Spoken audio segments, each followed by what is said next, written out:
semangat belajar di rumah? Bagaimana dengan Bapak Ibunya? Tetap semangat juga ya. Haleluya. Hari ini kita akan kembali melanjutkan pelajaran pendidikan agama Kristen untuk kelas 1 sekolah dasar pada pelajaran yang ke-12 mengenai hidup bersama. Kalau kemarin pelajaran 11 kita sudah belajar tentang mengasihi dan menolong teman. Hari ini pelajaran yang ke-12 adalah tentang hidup bersama. Siapa yang belum kumpul videonya tugas kemarin? Nah, yang belum kumpul segera dikumpulkan ya. Bu Siska tunggu di minggu ini. Dan sambil kita melanjutkan pelajaran yang selanjutnya. Oke. Hari ini kita belajar tentang hidup bersama. Siapa yang masih ingat apa itu makhluk sosial? Atau kenapa manusia disebut sebagai makhluk sosial?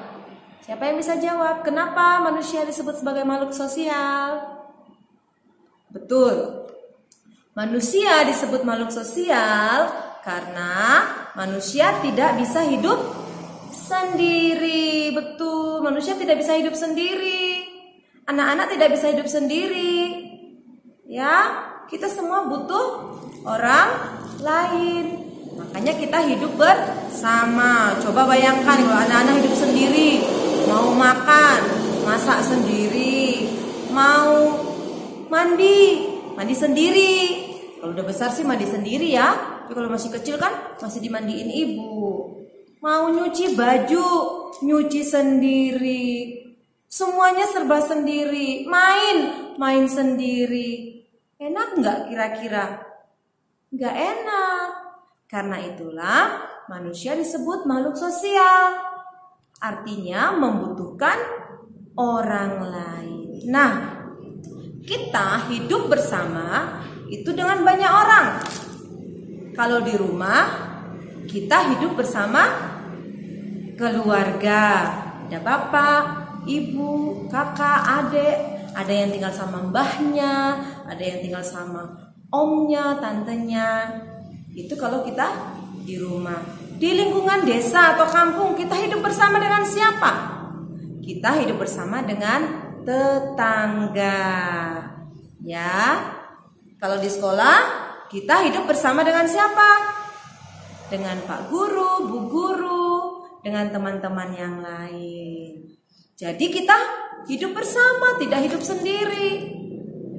Nah, anak-anak, di dalam hidup bersama penting sekali kita menjaga kerukunan, menjaga persatuan. Kenapa? Karena setiap orang itu berbeda. Nah, seringkali perbedaan itu membuat pertengkaran, menghasilkan perpecahan.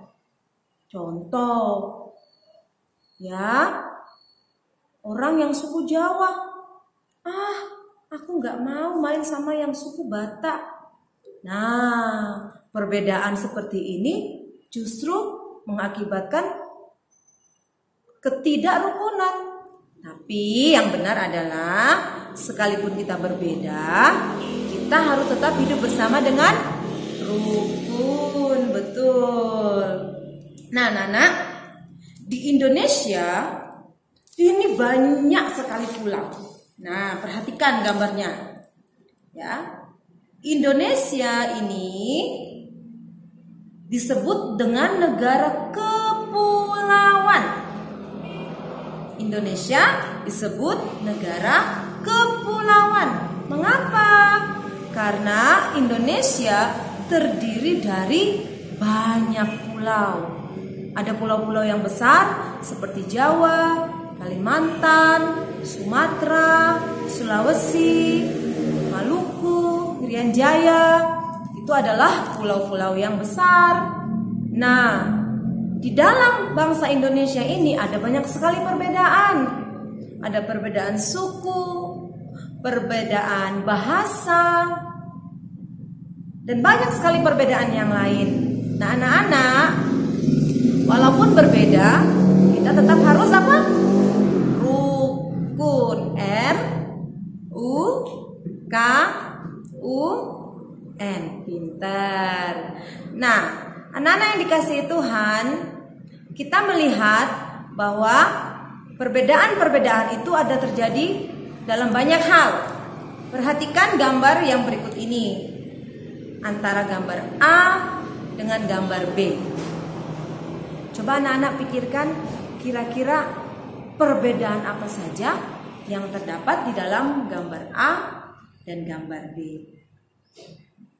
Ya, sudah ketemu? Oke, pintar semuanya. Nah, di Indonesia ada banyak sekali suku. Ada suku Jawa, makanannya nasi. Ada suku Asmat di Papua, makanan pokoknya bukan nasi, tapi sagu. Coba bayangkan, kalau Bu Guru bicara pakai bahasa Sulawesi, terus Fiona bicara pakai bahasa Batak, Osa bicara pakai bahasa Jawa. Lah, gimana? Tidak akan saling mengerti. Bu Siska ngomong apa? Fiona ngomong apa? Osa ngomong apa ya? Tetapi Indonesia punya bahasa persatuan, yaitu bahasa Indonesia.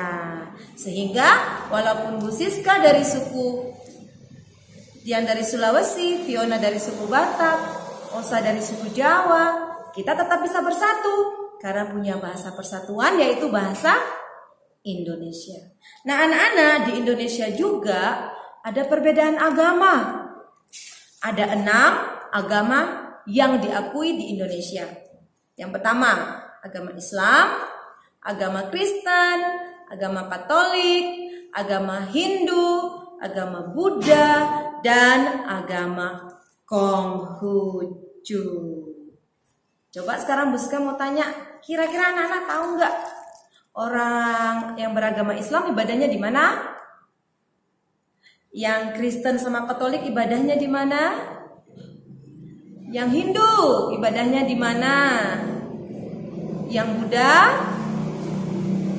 Yang Konghucu di mana ibadahnya? Tahu? Nah, kalau orang Islam beribadah di masjid, orang Kristen dan Katolik beribadah di gereja, orang Konghucu beribadah di kelenteng, orang Buddha beribadah di vihara, dan orang Hindu beribadah di pura. Dihafalkan ya, biar pintar. Nah, anak-anak yang dikasihi Tuhan, sekalipun kita berbeda, tapi Tuhan Yesus mengasihi kita semua. Sehingga karena Yesus mengasihi semua orang, Yesus disebut sebagai Maha Kasih. Tuhan juga ingin kita mengasihi satu dengan yang lain. Hidup bersama dengan baik. Jangan suka bertengkar. Jangan suka mengejek kelemahan orang lain, ya. Tapi hidup bersama dengan rukun, menghargai semua manusia sebagai ciptaan Tuhan. Dalam Mazmur 133 ayat 1 sampai 3, firman Tuhan mengatakan bahwa Tuhan akan memberkati orang-orang yang hidup dengan rukun. Nyanyi ya. Masih ingat lagunya enggak? Oh, betapa indahnya. Nyanyi ya.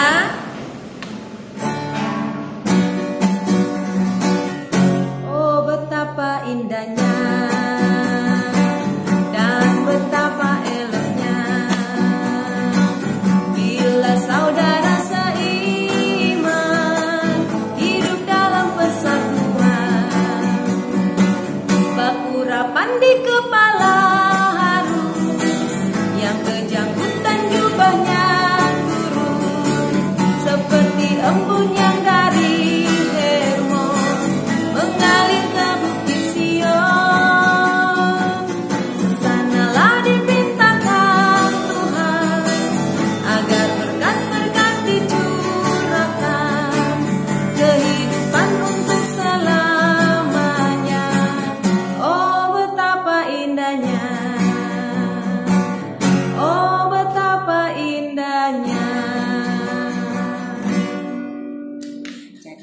kalau hidup rukun itu enak ya.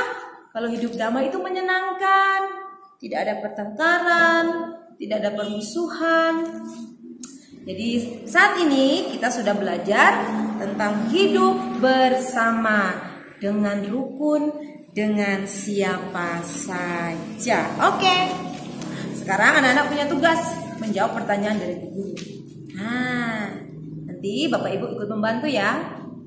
Didengarkan pertanyaannya, nanti dikerjakan di buku dan bisa dikirimkan melalui WhatsApp secara pribadi kepada Bu Siska. Pertanyaan yang pertama, Tuhan menciptakan perbedaan di antara manusia supaya manusia dapat saling apa coba? Tuhan membuat kita berbeda supaya dapat saling apa? Itu yang pertama. Yang kedua, karena terdiri dari beberapa pulau, Indonesia disebut negara apa? Nah, karena terdiri dari beberapa pulau, Indonesia disebut negara apa? Yang ketiga, apa nama hari raya umat Islam?